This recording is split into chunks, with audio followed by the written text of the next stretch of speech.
Hello പവിത്രം പുത്തൻ promo വിശേഷങ്ങളിലേക്ക് എല്ലാ കുട്ടികാർക്കും സ്വാഗതം. അങ്ങനെ ഈ ഒരു മണ്ഡലകാലത്ത് നമ്മുടെ എന്താ പറയാ വിക്രവും വേദയും കൂടെ എല്ലാ ദിവസവും ക്ഷേത്രത്തിൽ പോകുന്നുണ്ടല്ലോ. അപ്പൊ ഓരോ ദിവസവും അവരിങ്ങനെ കൂടുതൽ കൂടുതൽ അടുത്തുകൊണ്ടിരിക്കുകയാണ്. അപ്പൊ വിക്രം ഇങ്ങനെ വേദയുടെ അടുത്ത് പറയുന്നുണ്ട്, ഞാനന്ന് നിന്നെ വാശിപ്പുറത്ത് താലി കെട്ടിയതിന്റെ പേരിലല്ല നീ ഇപ്പോൾ എന്റെ വീട്ടിൽ കയറി താമസിക്കുന്നത് എനിക്ക് നന്നായിട്ട് അറിയാം. നിനക്ക് എന്തോ ഒരു പ്രാർത്ഥനയുടെ ഫലമായിട്ട് എന്തോ ഒരു അരുളപ്പാട് കിട്ടിയിട്ടുണ്ട്. അതങ്ങനെയാണ് വേദ, ജീവിതം അങ്ങനെയാണ്, പല കാര്യങ്ങളും നമ്മളെ കൊണ്ട് തീരുമാനം എന്നൊക്കെ പറഞ്ഞ് വിക്രം നമ്മുടെ വേദന അംഗീകരിക്കുവാട്ടോ.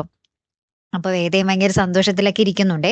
അപ്പുറത്താണെങ്കിൽ നമ്മുടെ വിക്രത്തിന്റെ വീട്ടില് നമ്മുടെ ശ്രീജേടത്തിന്റെ ബിസിനസ്സിന് എന്തോ കുറച്ച് പണത്തിന്റെയും കൂടെ ആവശ്യം വരുമ്പോൾ നമ്മുടെ അമ്മ പറയുന്നുണ്ട് അച്ഛനോട്, എന്റെ കയ്യിലൊരു വള ഇരിപ്പുണ്ട്, അത് പണയം വെച്ചാലോ മാഷേ എന്ന് ചോദിക്കുമ്പോൾ നമ്മുടെ അച്ഛൻ സന്തോഷമായിട്ട് പറയുന്നുണ്ട്, ആ പിന്നെ അത് വേഗം പോയി ചെയ്യും എന്നിങ്ങനെ പറയുന്ന ഒരു കിടിലൻ രംഗങ്ങളും അമ്മയും അച്ഛനും ഈ ഒരു ഉത്സാഹം കാണിക്കുന്നതൊക്കെ കണ്ടിട്ട് നമ്മുടെ നന്ദിനിയടത്തേക്ക് ഇങ്ങനെ പിടിക്കാതെ മുഖം ചൊളിപ്പിച്ച് നിൽക്കുന്ന ഒരു രംഗങ്ങളും ആട്ടോ ഏറ്റവും ഒടുവിൽ നമുക്ക് കാണുവാൻ സാധിച്ചതേ.